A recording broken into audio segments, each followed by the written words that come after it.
Let's keep reading. Then comes the end, when he shall have delivered up the kingdom to God. The kingdom to God, even the Father, when he shall have put down all rule and all authority and power. Has he done that yet? Nope.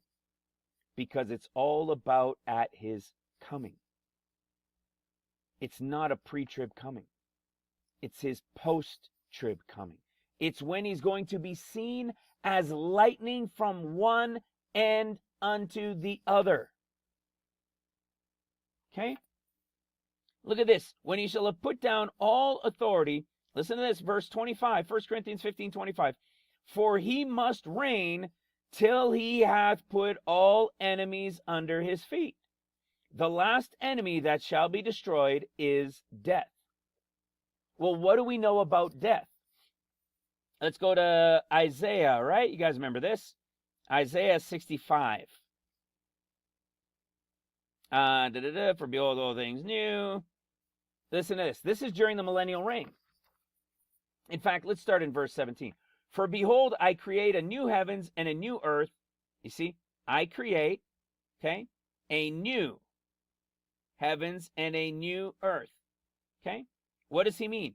Fresh new thing. Look at what it means. It doesn't mean what you think. It means to rebuild. It means to rebuild. This is all about when he returns, feet down on the Mount of Olives, destroys the enemy, and he repairs the earth. Literally says repairs. He makes it new by repairing it. Okay? And how do we know? Listen to what it says. We go to Isaiah 66, verse 20. There shall be no more thence an infant of days, nor an old man that has not filled his days. For the child shall die 100 years old, but the sinner, being 100 years old, shall be accursed. You see?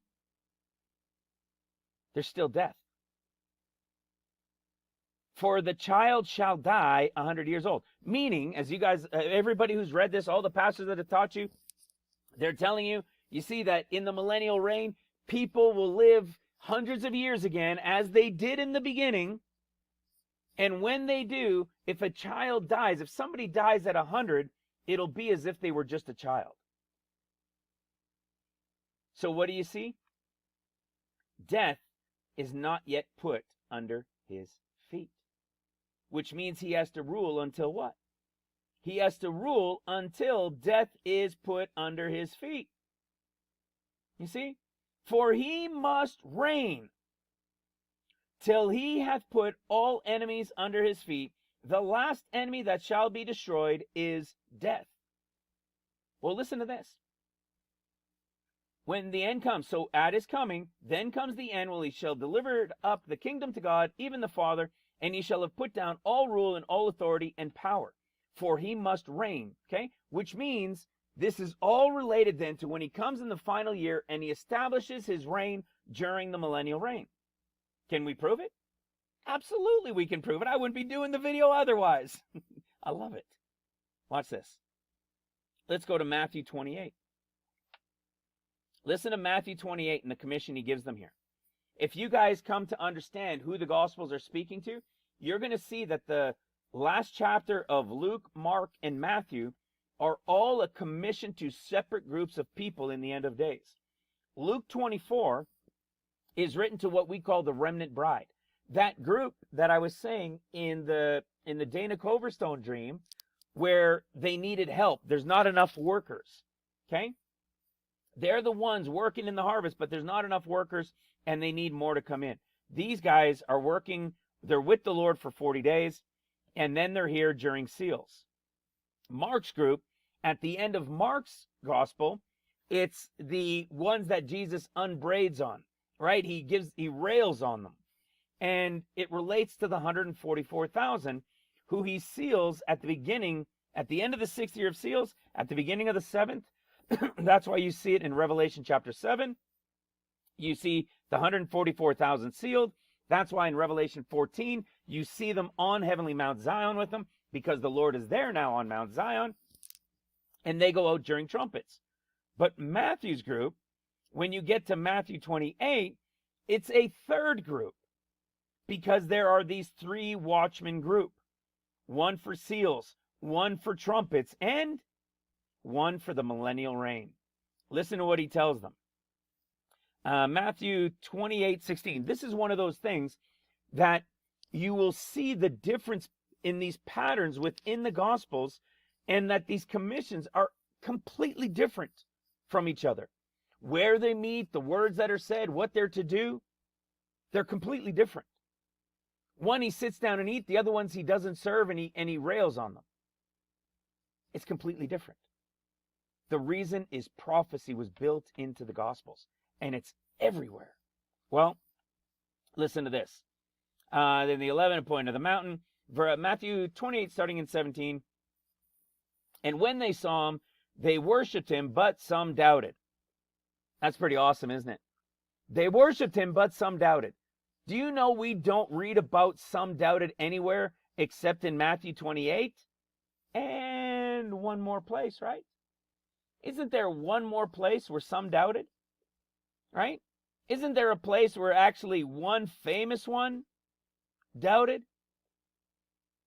Like Thomas? Doubting Thomas? Do you know that doubting Thomas is related to John chapter 20 as if it's like right at the end, right? Right, it relates to the very end of the 20th year to the start of the 21st year. It's right when the Lord's returning, feet down on the Mount of Olives. Isn't that something? You're going to see as we go through this that it's as the seventh trumpet begins to sound. It hasn't even fully sounded. It's when it's beginning to sound is like between this little line here from the end of 20 to the start of 21 of John, which is the end of the 13th year to the start of the 14th, or the end of the 6th year of trumpets to the very beginning of the 7th year of trumpets. Do you think that's interesting? That that's where doubting Thomas is? And in Matthew, it's in Matthew 28, which is directly, absolutely 100% connected to when the Lord returns at the end of the 6th year of trumpets to the start of the 7th year of trumpets. Do you think that's just by chance? Matthew 28, verse 18, listen to this. And Jesus came and spake unto them, saying, all power is given unto me in heaven and in earth. Hello.